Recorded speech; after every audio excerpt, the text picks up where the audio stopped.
Rwanda, la vérité sur l'opération turquoise. C'est le titre de l'ouvrage que notre invité Afrique d'aujourd'hui, sur plus de 650 pages, le journaliste d'enquête et essayiste franco-camerounais Charles Onana, a jeté un pavé dans la mare. C'est très simple, c'est parce que l'histoire officielle est fausse, et c'est surtout parce que pendant 25 ans, on a essayé de nous imposer une version, mais lorsque j'ai consulté les archives des Nations Unies, je me suis rendu compte qu'on nous a beaucoup menti. Et donc, quand même important, c'est que lorsque le président Kagame a quand même déposé une plainte devant la 17e chambre contre moi, il n'y avait pas que le président rwandais, il y avait l'État rwandais. Donc, j'ai eu 2 grandes plaintes qui ont été retirées 48 heures avant le début du procès. Massivement massacré, et je pense, et j'ai l'habitude de dire que, en fait, ce que les gens ne comprennent pas dans cette histoire-là, c'était que toute cette aide à Kagame, c'était pourquoi? C'était pour obtenir les mines de coltan et des diamants à l'est du Congo. Parce que les gens ne comprennent pas, et bon, on reste sur le massacre, etc., mais on a laissé tout ça se faire parce que ceux qui voulaient mettre Kagame au pouvoir devaient être récompensés par les mines de coltan et des diamants en République démocratique du Congo. C'est pour ça que la République démocratique du Congo aujourd'hui vit une situation terrible, c'est-à-dire qu'on a dépassé le nombre de morts qu'il y a eu dans la tragédie rwandaise. C'est-à-dire on a dépassé l'ensemble de la population rwandaise de 1994, c'est-à-dire près de 6 millions de personnes. On est à près de 10 millions de morts au Congo et personne ne veut en parler parce que parler de ces morts-là signifie interroger le rôle et l'action de Kagame et du Rwanda sur le territoire congolais. Son premier ministre, Édouard Balladur, quand il a dit non, il faut qu'on fasse l'opération turquoise au Zaïre, c'est-à-dire le déploiement de l'opération turquoise, c'était à Goma,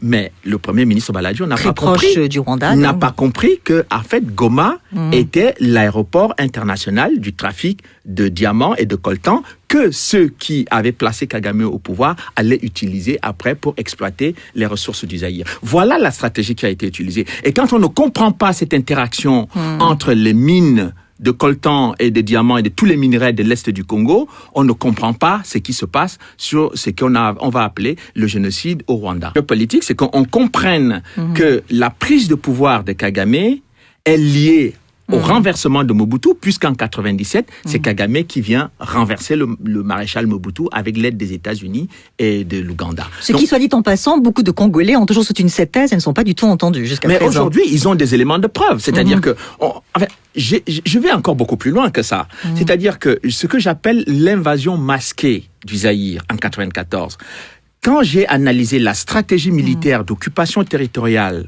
du Rwanda, je me suis rendu compte que Paul Kagame a fermé la frontière avec la Tanzanie, a fermé la frontière avec le Burundi, et toutes les populations étaient dirigées vers l'est du Congo, parce que il y avait en prévision d'envahir le Congo. Mais on ne pouvait pas envahir le Congo comme ça, brutalement, militairement. Il fallait qu'on trouve un prétexte. Et le prétexte, c'était lequel? Qu'il y a des génocidaires qui sont réfugiés à l'est du Congo. Tout à fait. Et depuis plusieurs années, les génocidaires se trouvent autour des mines de diamants et de coltan de la République démocratique du Congo, dans lequel on trouve de nombreux rapports des Nations Unies qui démontrent que le Rwanda pille les richesses du Congo et vend le coltan à Kigali. D'accord. Alors quand même, le Rwanda est présenté comme un modèle pour l'Afrique. Il en est un sur le plan économique. Non, mais ça, c'est de la propagande d'ailleurs. Ce qui serait intéressant, c'est qu'on sache d'où... Écoutez, quand on me parle du Ghana, on me dit que le Ghana est un pays qui se bat, mais parce que le Ghana travaille qu'avec ses ressources. Le Ghana ne va pas piller les ressources de son voisin. Bon, alors, le Rwanda, il faut qu'on nous dise d'où viennent les ressources du Rwanda pour faire ce qu'ils sont en train de faire au Rwanda.